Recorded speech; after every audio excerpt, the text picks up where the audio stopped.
కోనసీమ జిల్లాలో మరో gas blowout ఆందోళన రేకెత్తిస్తుంది. 95 నాటి పాసర్లపూడి బ్లోఅవుట్ ను గుర్తు చేస్తుంది. మలికిపురం మండలంలోని ఇరుసుమండ దగ్గర రీడ్రిల్లింగ్ చేస్తుండగా గ్యాస్ ఎగజిమ్మింది. చూస్తుండగానే మంటలు వ్యాపించాయి. 50 అడుగుల నుంచి 100 అడుగుల ఎత్తులోకి మంటలు ఎగజిమ్ముతున్నాయి. 5 కిలోమీటర్ల వరకు ఆ మంటల శబ్దం హోరున వినిపిస్తుంది. దీంతో స్థానికులు తీవ్ర భయాందోళనకు చెందుతున్నారు. ఊళ్లు వదిలి భయంతో పరుగులు చేపట్టారు. 5 గ్రామాలు లక్కవరం, ఇరుసుమండ, గుబ్బలపాలెం, చింతలపల్లి, గూడుపల్లి పూర్తిగా ఖాళీ చేసి వెళ్లిపోయారు గ్రామస్తులు.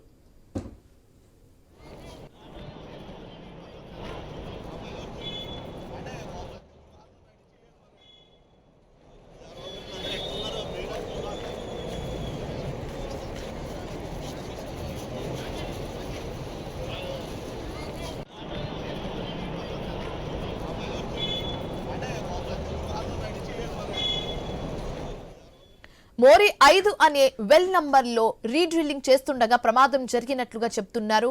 క్లంబర్జర్ అనే ఆధునిక వాహనంతో పనిచేస్తుండగా ఈ ఘటన జరిగింది. అధిక ఒత్తిడితో కూడిన ఆయిల్ ఎగజిమ్మడంతో గ్యాస్ లీక్ అయి పేలుడు జరిగినట్లుగా చెప్తున్నారు స్థానికులు. భారీ శబ్దంతో మంటలు వ్యాపించాయి. రిగ్ మీద ఉన్న సిబ్బంది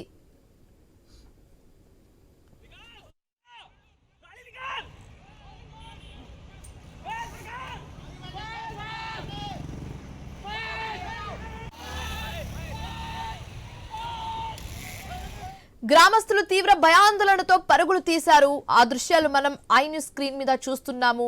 నర్సాపురం నుంచి ఆర్సీఎంటీ రెస్క్యూ టీం స్పాట్ కు చేరుకుంది. మంటలు ఆపేందుకు గ్యాస్ ను కట్టడి చేసేందుకు ఆలోచన చేస్తున్నారు.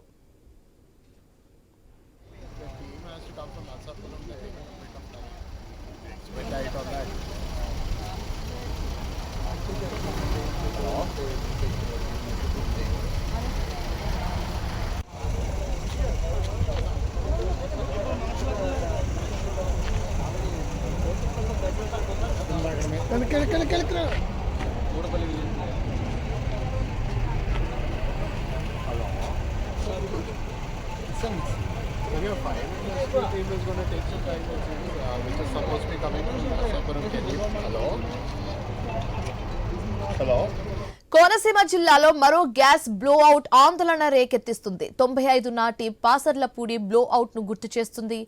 మలికిపురం మండలంలోని ఇరుసుమండ దగ్గర రీడ్రిల్లింగ్ చేస్తుండగా గ్యాస్ ఎగజిమ్మింది. చూస్తుండగానే మంటలు వ్యాపించాయి. 50 అడుగుల నుంచి 100 అడుగుల ఎత్తులోకి మంటలు ఎగజిమ్ముతున్నాయి. 5 కిలోమీటర్ల వరకు ఆ మంటల శబ్దం హోరున వినిపిస్తుంది. దీంతో స్థానికులు తీవ్ర భయాందోళనకు గురయ్యారు. ఊళ్లు వదిలి భయంతో పరుగులు చేపట్టారు. 5 గ్రామాలు లక్కవరం, ఇరుసుమండ, గుబ్బలపాలెం, చింతలపల్లి, గూడుపల్లి పూర్తిగా ఖాళీ చేసి వెళ్లిపోయారు గ్రామస్తులు.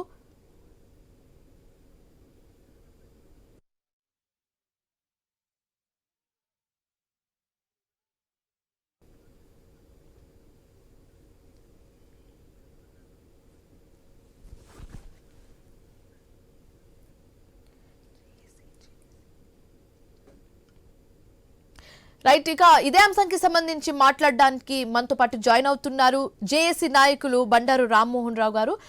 రామ్మోహన్ రావు గారు, చెప్పండి, ఇప్పుడు అక్కడ పరిస్థితి ఏ విధంగా ఉంది? అసలు ఈ ఘటన జరగడానికి మెయిన్ రీజన్స్ ఏమై ఉండొచ్చు అంటారు? పరిస్థితి చాలా భయానకంగా ఉందండి.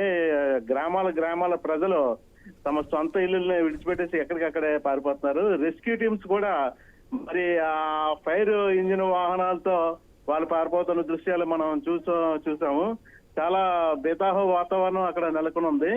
ఈ చుట్టూ వాళ్ళ తాలూకా బంధువులు, మేమందరం కూడా మిత్రులు కూడా మేమంతా కూడా ఎంతో ఆందోళన కొన్నాం.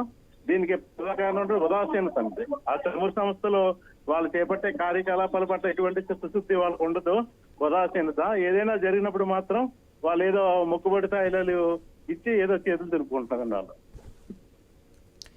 అయితే మెయిన్ రీజన్స్ ఏమై ఉండొచ్చు అంటారంటే, అంటే అధికారుల నిర్లక్ష్యం దీనికి మెయిన్ రీజన్ అని చెప్తారా? జనాలు ఏం చెప్తున్నారు, స్థానికులు ఏం చెప్తున్నారు?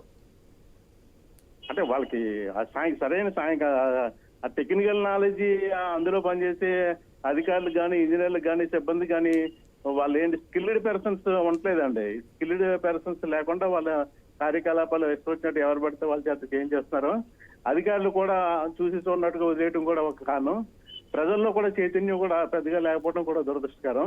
Okay. ఇప్పటికే 4-5 చోట్ల 4-5 ప్రాంతాల్లో ఈ తరహా సంఘటనలు జరిగినాయి, మనందరికీ తెలిసిందే. ఓకే, అయితే చుట్టుపక్కల గ్రామస్తులు ఏం చెప్తున్నారు? అక్కడ పరిస్థితి ఎలా ఉంది? ఆ గ్రామంలో పరిస్థితి ఏ విధంగా ఉందండి? అసలు అక్కడ ఏం జరుగుతుందో వాళ్ళ పరిస్థితి తెలియట్లేదు. ఏంటో కూడా తెలియని దుఃఖంలో మేమందరూ కూడా ఉన్నామండి. ఓకే, సో ఇప్పుడు ఈ గ్రామాల నుంచి ఆ గ్రామం నుంచి ఖాళీ చేసేసి బయటకు వెళ్ళిపోతున్న గ్రామస్తులకి ఎవరైనా రెస్పాన్సిబుల్ తీసుకుంటున్నారా? వాళ్ళు ఎలా ఉంటున్నారు, ఎక్కడ ఉంటున్నారు, ఏమైనా డీటెయిల్స్ మీ వరకు ఏమైనా వచ్చాయా అండి? అంటే చాలా వరకు వాళ్ళ బంధుమిత్రులు ఇళ్ళకి చేరుకుంటున్నారు. కొంతమంది ఆ చుట్టుపక్కల ప్రాంతాల్లో పొలాల్లోని ఆ తోటల్లోని తలదాచుకుంటున్నారు. ఇప్పుడిప్పుడే ఈ ప్రతినిధులు అధికారులు ఆ ప్రాంతానికి చేరుకుని కొద్దిపాటి సహాయ సహకార కార్యక్రమాలు చేపట్టారు. అయితే అవి ఆ పారిపోతున్న జనాలకు ఏమాత్రం సరిపోవండి. అయితే మనం స్క్రీన్ మీద క్లియర్ గా చూస్తున్నామండి అక్కడ ఉన్న సిచ్యువేషన్. అంటే స్థానికులే కాదు, అక్కడ గ్రామస్తులే కాదు, అక్కడ నిప్పుని ఆర్పేందుకు వచ్చిన ఫైర్ ఇంజన్స్ అధికారులు కూడా అక్కడ నుంచి పారిపోతున్న దృశ్యాలు మనం చూస్తున్నాము. సో ఎలా చూడొచ్చు అంటారు దీన్ని?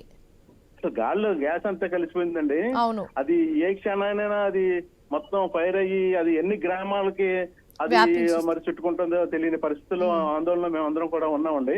ఓకే, చాలా భయానికి వాతావరణం అండి. సో ఓకే, రామ్మోహన్ రావు గారు నెక్స్ట్ స్టెప్ ఏంటి? ఇప్పుడు కాసేపు తర్వాత ఏమైనా స్టెప్ తీసుకునే ఆలోచనలో ఉన్నారా? ఏం జరగబోతుంది మరి? అంటే ఆ సమస్యను పరిష్కరించగలిగే టెక్నికల్ టీమ్ మనకు అందుబాటులో ప్రస్తుతానికి లేరనే వార్తలు వినిపిస్తున్నాయండి. ఎక్కడో పొరుగు జిల్లా నరసాపురం నుంచి అక్కడి నుంచి ఆ స్కిల్డ్ పర్సన్స్ రావాలని అంటున్నారు. వీళ్ళ ఈ చమురు సంస్థల వాళ్ళు ఏంటంటే ఇటువంటి మరి దుర్ఘటన జరిగినప్పుడు వెంటనే వాటిని అరికట్టగలిగే టెక్నికల్ టీములను ఆ ప్లాంట్ లో ముందుగానే ఏర్పరచుకుని ఉంచుకోవాలండి. ఆ తగిన జాగ్రత్తలు తీసుకోకుండా వాళ్ళు ఇష్టం వచ్చినట్టు దోపిడీయే ప్రధాన లక్ష్యంగా వాళ్ళ కార్యకలాపాలు చేస్తున్నట్టుగా మాకు అనిపిస్తుందండి. Okay, right, thank you so much Rammohan Rao గారు. సో చూస్తున్నాం మనం స్క్రీన్ మీద చెలరేగి